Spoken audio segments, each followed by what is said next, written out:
आज की कहानी है दोस्तों थप्पड़। रमन बार बार दरवाजे की तरफ देख रहा था। 2-3 बार तो बाहर होकर भी आ गया, लेकिन अभी तक मंजरी का कोई पता नहीं था। 2-3 बार फोन उठाकर फोन भी ट्राई कर लिए, पर मंजरी ने फोन तक नहीं उठाया। 1-2 बार बड़ी उम्मीद के साथ रसोई में काम करती हुई अपनी पत्नी साक्षी की तरफ भी देखा, पर साक्षी ने ध्यान तक नहीं दिया।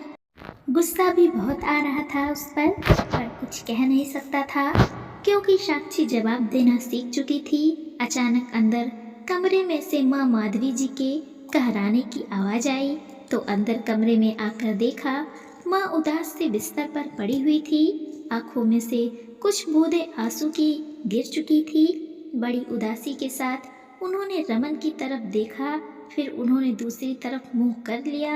देखकर रमन सिर्फ इतना ही बोला, बस माँ मंजरी अभी थोड़ी देर में आती ही होगी, आप परेशान ना हो। आखिर वापस मोबाइल उठाकर मंजरी को फोन करने लगा।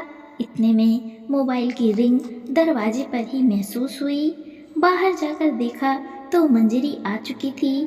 उसे देखते ही रमन बोला, मंजरी तुम आज भी लेट आई हो, माँ कब से तुम्हारा इंतजार कर रही है।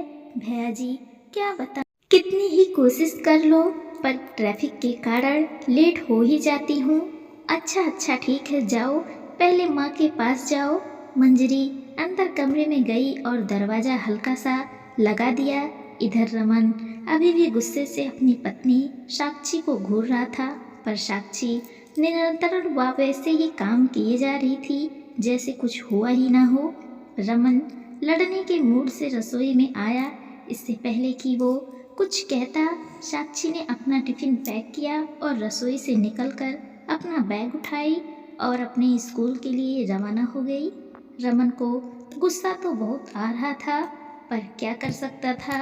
आखिरकार उसने मंजरी के लिए चाय चढ़ाई और चाय का कप बाहर हॉल में रखकर मंजरी को आवाज़ दे दी, मंजरी अपनी चाय ले जाओ। इतने में मंजरी निकलकर बाहर आई और चाय उठाने लगी, तो रमन ने पूछा, माँ ठीक है। उसके सवाल को सुनकर मंजरी ने रमन की तरफ देखा और कहा, हाँ भैया जी, माँ जी ठीक हैं। सुबह से कई बार पूछ चुका हूँ, पर वो कुछ जवाब ही नहीं दे रही थी। अभी भी रमन ने सवाल किया तो मंजरी ने जवाब दिया, वो दरअसल भैया जी उनके कपड़े गंदे हो गए थे, इसीलिए परेशान हो रही थी। शायद इसीलिए वह आपको जवाब नहीं दे रही थी। ओह, तुमने कल जाने से पहले माँ को डायपर नहीं लगाया था। लगाया था भैया जी, पर कपड़े तो गंदे हो ही जाते हैं। बस मैंने उन्हें नहला दिया है, चाय पीकर उन्हें कुछ खिला पिला देती हूँ। उन्होंने सुबह से शायद कुछ खाया भी नहीं है और कुछ पिया भी नहीं है।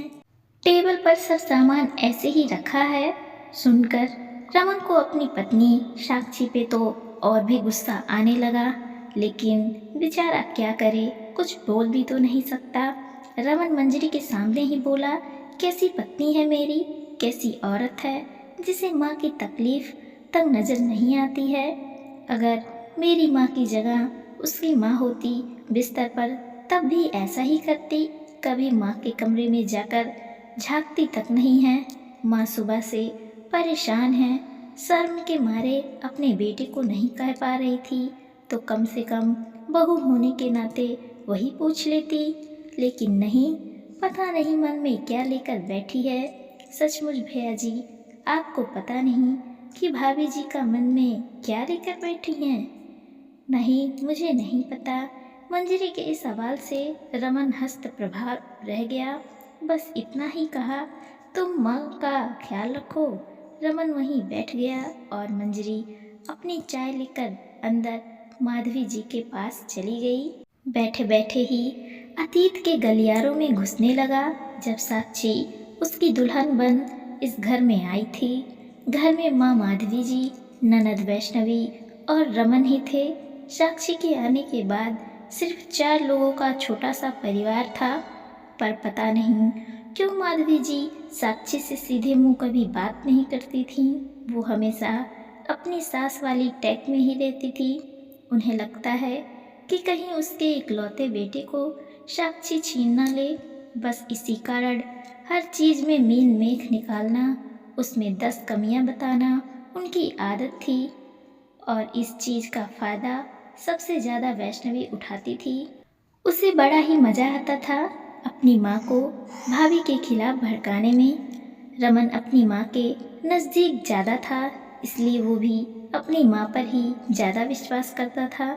इसलिए वो भी साक्षी को 2 बातें सुना देता। एक दिन वैष्णवी को कॉलेज अपनी नीली यूनिफॉर्म में जाना था, पर वैष्णवी अपनी यूनिफॉर्म निकालकर साक्षी को देना भूल गई। यूनिफॉर्म गंदा देखकर उसने चिल्लाना शुरू कर दिया। माधवी जी ने देखा तो वैष्णवी की गलती ना देखकर उन्होंने साक्षी को चिल्लाना शुरू कर दिया, तो साक्षी ने भी कह ही दिया कि माँ जी मेरी क्या गलती, वैष्णवी ने मुझे ड्रेस दिया ही नहीं तो मैं धोती कैसे। बस इसी बात को माधवी जी ने पकड़ लिया और रमन के सामने रोना धोना शुरू कर दिया। यही सम्मान रह गया है तेरी पत्नी की नज़र में मेरा, आज मुझे बातें सुना रही है, कल को घर से निकाल देगी, यही सिला मिलेगा मुझे तेरी परवरिश का। रमन में भी आओ देखा न ताओ, सीधा एक थप्पड़ साक्षी के गाल पर जड़ दिया। साक्षी आंखों में आंसू भरकर अपने गाल सहलाती रह गई और दोनों माँ बेटी अपनी कुटिल मुस्कान के साथ अपने कमरे में चली गई। साक्षी अंदर तक टूट चुकी थी, छोड़कर सब कुछ जाना चाहती थी पर जा नहीं पाई, क्योंकि माता पिता ने ये कहकर साथ ही नहीं दिया कि ये सब तो हर घर में होता है, हर घर गृहस्थी में लगा ही रहता है। माधवी जी को जब से ये पता चला कि इसके माता पिता इसका साथ नहीं देने वाले, तो उनके तानों की बौछार और भी तेज हो चुकी थी।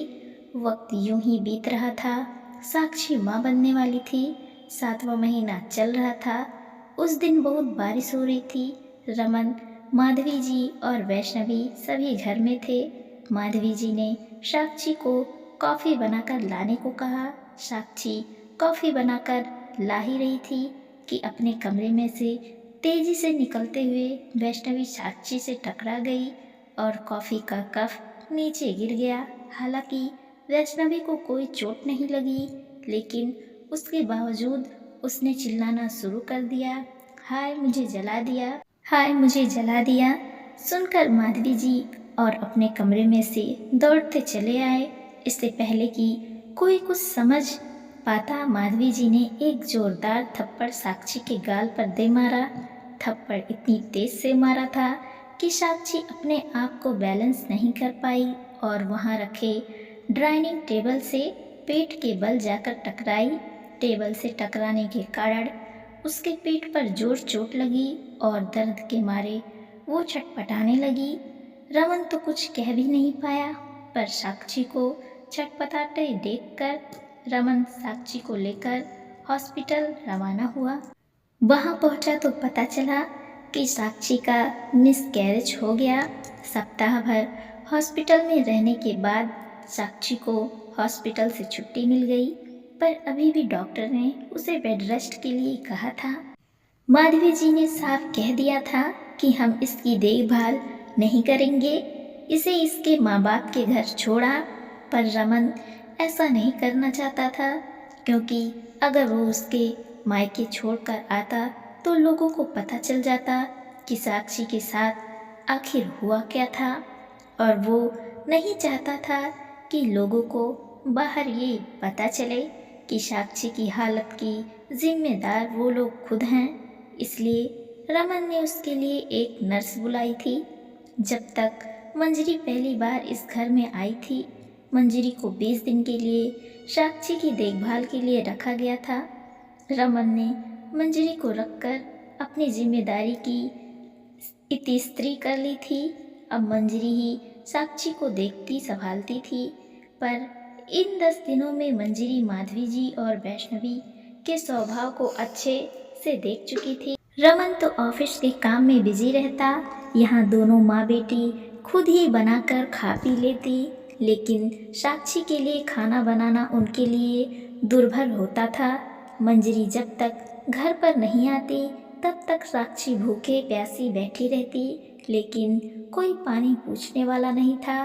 मंजरी की गैर मौजूदगी में साक्षी को अगर वॉशरूम भी जाना होता तो दीवार के सहारे जैसे तैसे सहारा लेकर धीरे धीरे वॉशरूम जाती, पर उसकी परेशानी किसी को नज़र नहीं आती।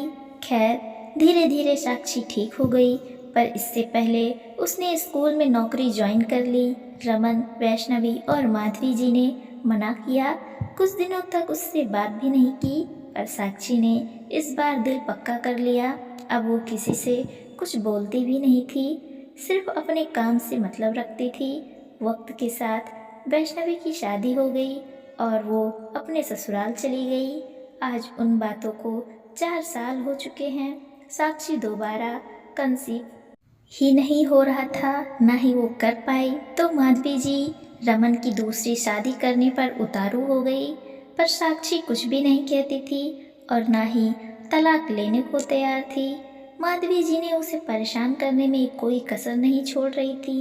किसी तरह तो साक्षी घर से निकले, पर ऐसा नहीं हो पा रहा था। इसलिए एक दिन माधवी जी गुस्से ही गुस्से में अपनी बहन के घर रवाना हुई, तो रास्ते में एक्सीडेंट हो गया और आज वो बिस्तर पर पड़ी हैं। लोगों की तरह दोनों बहन भाई को उम्मीद थी कि साक्षी बहू का फर्ज निभाएगी और अपनी सास की सेवा में दिन रात एक कर देगी, पर साक्षी ने साफ मना कर दिया, मुझसे आपकी माँ की देखभाल नहीं होगी, या तो नर्स रख लीजिए या फिर इसकी बेटी को बुला लीजिए, क्योंकि हर थप्पड़ अपनी कीमत चुकाता है और मैं कोई देवी नहीं जो इतना कुछ होने के बावजूद भी इसकी सेवा करूं। जिस तरह से साक्षी ने घृणा की दृष्टि से माधवी जी को देखा था, रमन और वैष्णवी ही नहीं, माधवी जी की भी नज़रें झुक चुकी थीं। वैष्णवी ने ससुराल से यहाँ आकर रहने के लिए साफ मना कर दिया, इसलिए एक बार फिर मंजरी को बुलाया गया था। ये अलग बात है कि साक्षी घर से जाने से पहले रमन और माधवी जी का खाना भी तैयार करके जाती थी। काम सारे करती थी, बस सेवा नहीं करती थी। और आज किसी से हिम्मत नहीं थी कि वो साक्षी से ये कह दे कि तुम माँ की सेवा तो कर लो। यहाँ हमारी कहानी दोस्तों पसंद आई हो आप सभी को तो लाइक कीजिए, सब्सक्राइब कीजिए और ज़्यादा से ज़्यादा लोगों को शेयर कीजिए और देखते रहिए खुशबू मोटिवेशनल स्टोरी। धन्यवाद दोस्तों।